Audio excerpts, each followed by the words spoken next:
Hello friends, have you ever been on a vacation in a foreign country and wondered about the exchange rate? For example, why is it that a Canadian dollar is just about the same as a US dollar, while a US dollar is worth over 12 Mexican pesos? Where do these conversion rates come from anyway? Well, just like the price of any good, exchange rates are determined on open markets under the control of two forces, demand and supply. Remember the laws of demand and supply? So, in this session, we would be learning the concepts of demand and supply of currency, factors affecting the demand and supply conditions of a currency, etc. Apart from this, we will also understand one more curve and its effect called the J-curve effect. We will look into how it works and why it is important. So, let's get started by talking about the demand and supply of currency in international market. First, determination of the value of currencies. Currencies are bought and sold just like other commodities in markets called foreign exchange markets. The world's three most common transactions are exchanges between dollar and euro, which accounts to 30%, the dollar and the yen, which is 20%, and the dollar and the pound sterling, which is 12%.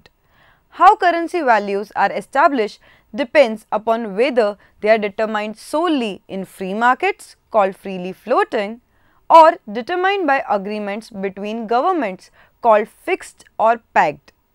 Like most currencies, the pound has at times been both fixed and floating. Between 1944 and 1971, most of the world's currencies were fixed to the US dollar, which in turn was fixed to gold. After a period of floating, the pound joined the European exchange rate mechanism called ERM in 1990, but quickly left in 1992 and has floated freely ever since. This has meant that its value is largely determined by the interaction of demand and supply. The demand for a currency. The demand for currencies is derived from the demand for a country's exports and from speculators looking to make a profit on changes in currency values. For example, for Americans, British goods are less expensive when the pound is cheaper and the dollar is stronger. At depreciated values for the pound, Americans will switch from American-made or third-party suppliers of goods and services to British suppliers. Before they can purchase goods made in Britain, they must exchange dollars for British pounds. Consequently, the increased demand for British goods is simultaneously an increase in the quantity of British pounds demanded. The supply of currency. The supply of currency is determined by the domestic demand for imports from abroad. For example, when the British imports cars from USA, it must pay in dollar, and to buy dollar, it must sell or supply pounds. The more it imports, the greater the supply of pounds onto the foreign exchange market. A large proportion of short-term trade in currencies is by dealers who work for financial institutions. The London Foreign Exchange Market is the world's single largest international exchange market. Continuing the previous example, the supply curve would slope upward because British firms and consumers are willing to buy a greater quantity of American goods as the dollar becomes cheaper. That is, they receive more dollars per pound. Before British customers can buy American goods, however, they must first convert pounds into dollars, so the increase in the quantity of American goods demanded is simultaneously an increase in the quantity of foreign currency supplied to the United States. Now, let us talk about exchange rates. The equilibrium exchange rate is the rate which equates demand and supply for a particular currency against another currency. Example, if we assume the UK and France both produce goods that the other wants, they will wish to trade with each other. However, French producers require payment in euros and the British producers require payments in pound sterling. Both need payment in their own local currency so that they can pay their own production costs in their local currency. The foreign exchange market enables both French and British producers to exchange currencies so that trades can take place. The market will create an equilibrium exchange rate for each currency, which will exist where demand and supply of currencies equate. Now, talking about changes in exchange rates. A variety of factors cause currencies to experience changes in supply and demand. Companies that export and import, foreign investors and banks, speculators who wish to engage in market activity, and central banks that control the movement of interest rates. Now, let us discuss them one by one. The first one, exporting and importing companies. Large multinational corporations, that is MNCs, influence the foreign exchange market as they purchase and sell goods and materials between different countries. The first group that has influence in the foreign exchange market is typified by large multinational corporations. Imagine a New York City firm exports its product to a German company. The business transaction will be settled in dollars, so the American firm obtains revenue in its own currency and can pay its employees' salaries in dollars. To facilitate the transaction, the German firm needs to convert some of its capital from euros to dollars on the foreign exchange market. The supply of euros increases, leading to an appreciation of dollar and depreciation of the euro. It can also be said that the German firm increases the demand for dollars, again causing the dollar to appreciate in comparison to the euro. This transaction would have to be for a very large contract in order for the exchange rate to actually move up or down. If the payment by the German company is coming 6 months later, it introduces the risk that the amount of dollars they would receive for a certain amount of euros today will not be the same in 6 months' time.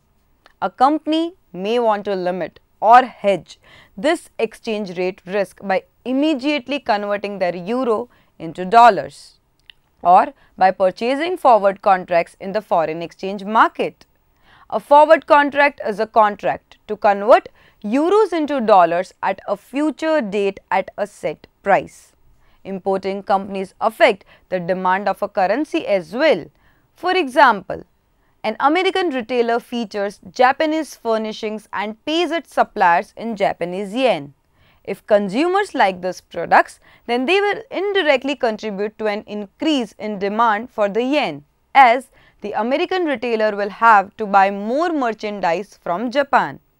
As the retailer purchases the yen and sells dollar on the exchange market, the yen appreciates. Let's talk about foreign investment flows. Foreign investment has many aspects having to do with goods, services, stocks, bonds or property. Suppose a Canadian company wants to open a factory in America. In order to cover the cost of land, labor and capital, the firm will need dollars.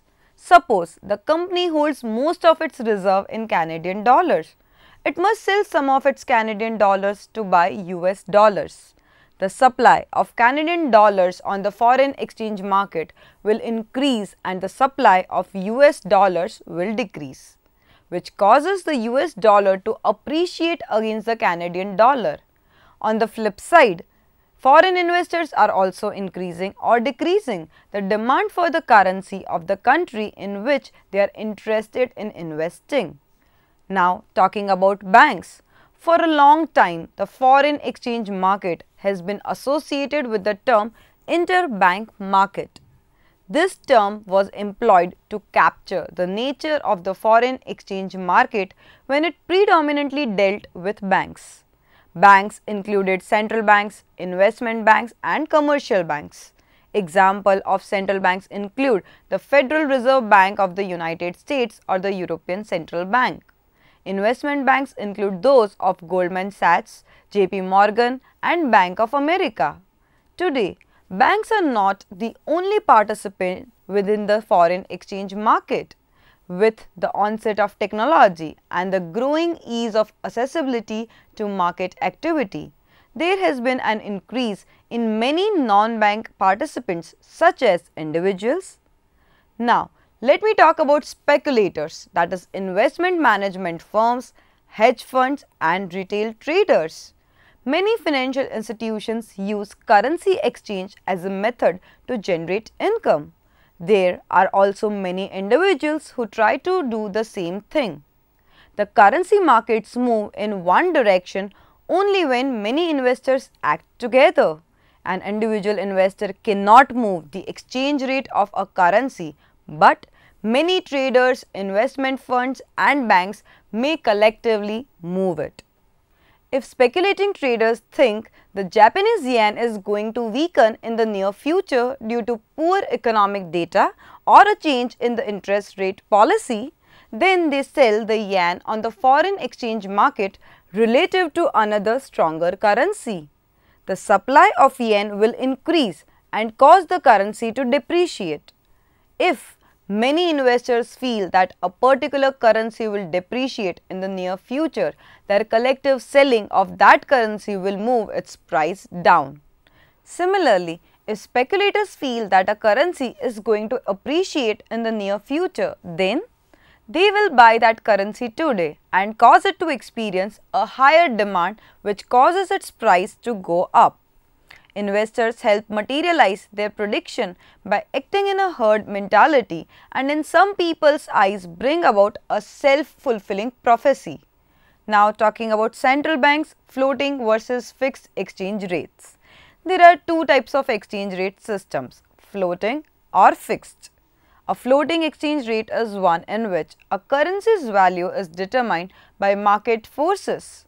A fixed exchange rate pegs the value of currency to one currency, several currencies or even to a fixed amount of a commodity. Floating exchange rates prior to 1971's breakdown of the Bretton Woods Agreement, a fixed exchange rate system revolving around the US dollar and gold, most currencies were pegged. Today, the current international financial system squares most of the currencies of the world against one another in a free market. Floating exchange rates are preferable to fixed ones since floating rates are reflective of market movement and the principles of supply and demand and limit imbalances in the international financial system. Fixed exchange rates grant more control to central banks, who may or may not be independent of the government, to set a currency's value and during times of volatility are preferred for their greater stability. Many developing countries use fixed exchange rates in order to evade market abuse. In extreme situations such as political unrest, terrorist attacks or natural disasters, a country's currency may experience a period of heavy selling that causes it to depreciate in value. The country's central bank may intervene in order to restore the value of the currency. A central bank regime that routinely intervenes would use the term managed float. Sometimes the central bank may set upper and lower bounds known as price ceilings and floors respectively and intervene whenever those bounds are reached.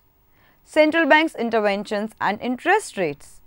Central banks influence the supply and demand of their country's currency through control of interest rates or through intervention actions. For many large economies, central banks can influence their currency's value by changing interest rates. The US Central Bank, the Federal Reserve, is not necessarily trying to achieve a weak or strong dollar policy, but acts as a manner that curbs inflationary pressure while maintaining steady growth within the economy. It uses interest rate as a mechanism to achieve this type of economic state.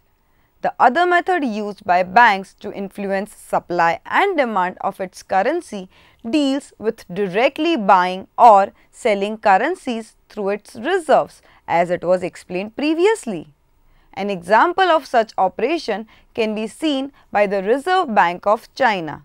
Suppose that the Reserve Bank of China thinks that the Chinese yuan had appreciated too much and wanted to lower its value. Then the Reserve Bank of China will sell its yuan and buy another currency such as the Japanese yen into its reserve. The increased supply of yuan should work to lower the yen's exchange rate. Although this provides a convenient way for the central banks to control the value of their currency, the banks must be careful. There is only a limited amount of currencies that each country has within its reserves, and a prolonged attempt to fight market forces can deplete it, causing a financial crisis. A central bank can affect the demand for other countries' currency as well. If the bank, that is Russian central bank, feels that its reserve amount of a particular country's currency, let's say euro, is too low, then it will engage in the foreign exchange market and buy that currency.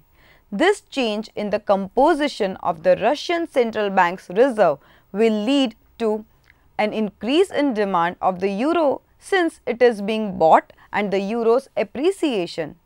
Changes in the value of currency like sterling reflect changes in demand and supply. On a demand and supply graph, the price of sterling is expressed in terms of the other currency such as US dollar. An increase in the exchange rate can be explained by the following example. For example, an increase in exports would shift the demand curve for sterling to the right and push up the exchange rate. Originally, 1 pound bought $1.50 but now buys $1.60. Hence, its value has risen. Now, exchange rates and interest rates.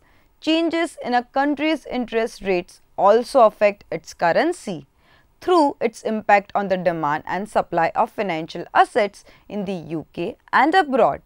For example, higher interest rates relative to other countries make the UK attractive to investors and leads to an increase in the demand for the UK's financial assets and an increase in the demand for sterling.